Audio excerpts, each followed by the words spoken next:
Hello everyone, welcome to my YouTube channel. Today I'm going to be talking about data lake. What is a data lake? It's now sounding like a buzzword. Everybody talks about a data lake. What does it mean and how do you leverage data lake to improve your analytics needs? And I'm going to be explaining this on 4 different levels. We're going to be looking at what data lake means and how you can have different use cases for data lake within your own organization. So let me get started. Data lake. What is data lake? The first thing is the fact that data lake is a centralized repository.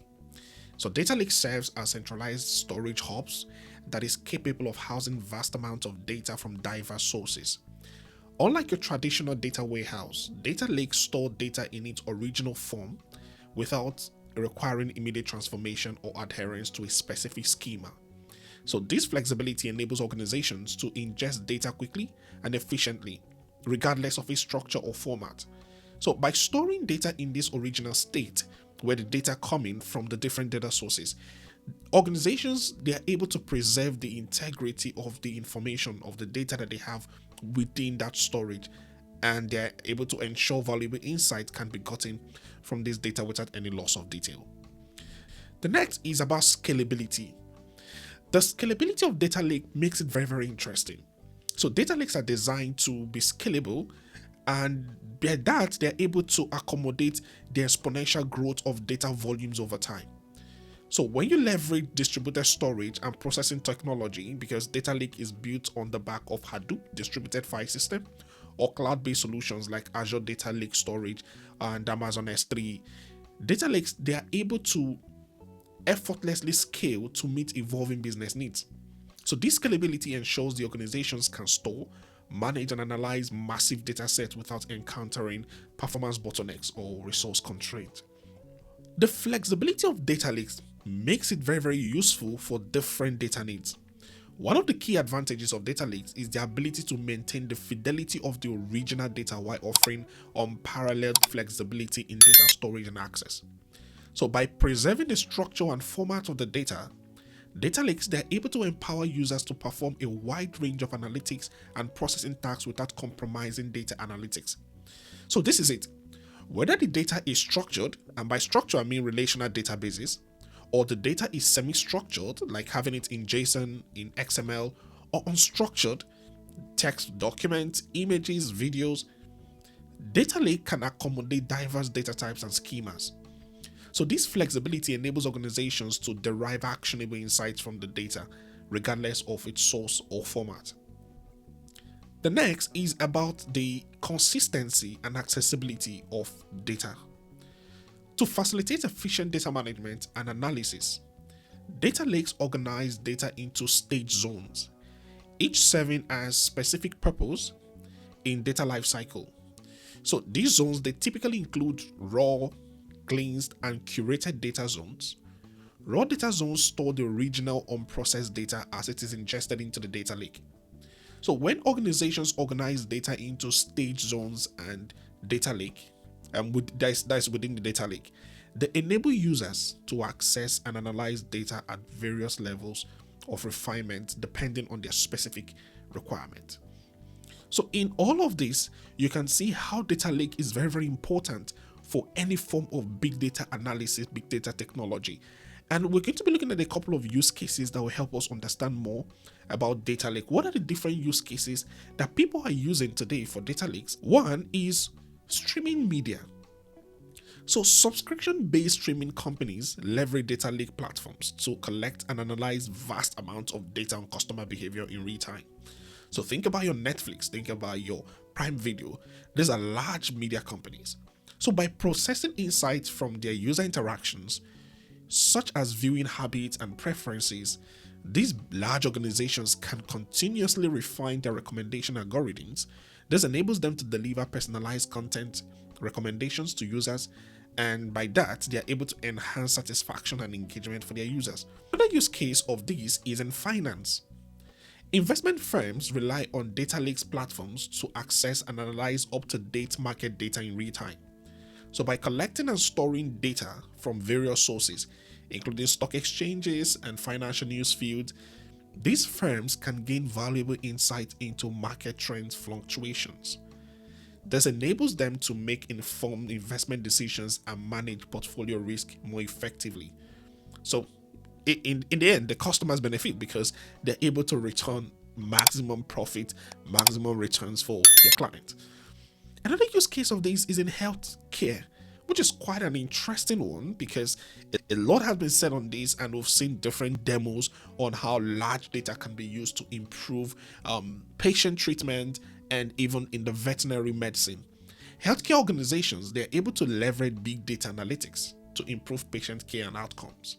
Additionally, data-driven insight from data lakes help healthcare organizations identify opportunities for cost reduction and efficient improvement, ultimately leading to better patient outcomes and reduced healthcare costs. Then we also have the omni-channel retailer. So retailers with omni-channel presence utilize data lake platforms to capture and consolidate data from multiple touchpoints, including mobile apps, social media, chat platforms, word of mouth referrals, and in-person interaction. By integrating data from various channels into centralized data lake, retailers gain a holistic view of customer behavior and preferences. So what this does is that it gives them that ability, the platform, to deliver personalized shopping experience. And they're able to also optimize marketing campaigns and drive customer engagement and loyalty across channels. How about Internet of Things?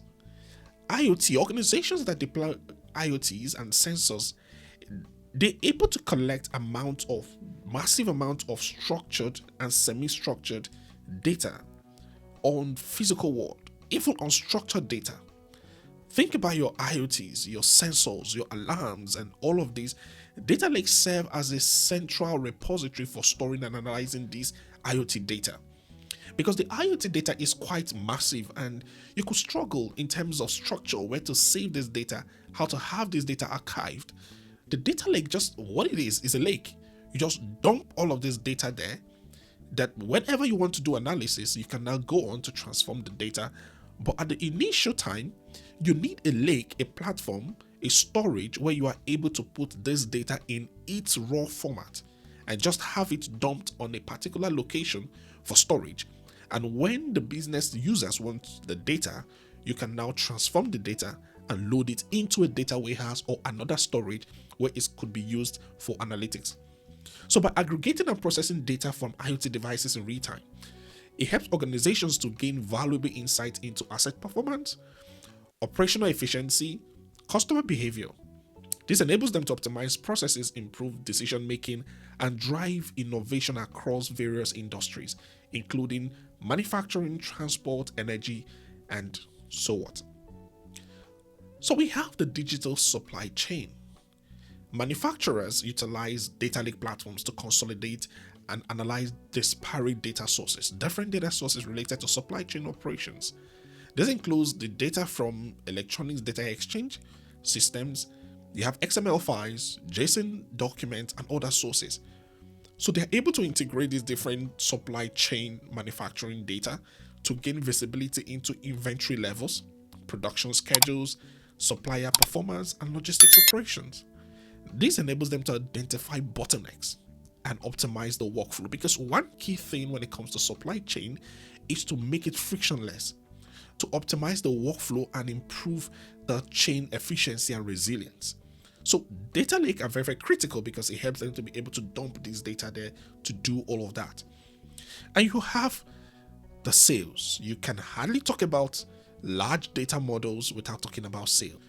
Data scientists and sales engineers, they leverage data lake platforms to build predictive models that help predict customer behavior and reduce churn.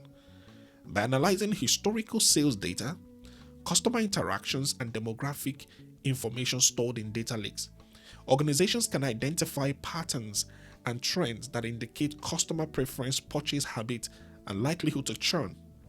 This enables them to tailor marketing strategies, optimize pricing strategies, and personalize customer experience to drive sales growth and maximize customer lifetime value. So these are the different use cases you can look at when it comes to data lake. And in my next video, we can look at how you can build and create a data lake on Azure platform. I'll see you in my next video. Thank you so much for watching. Bye.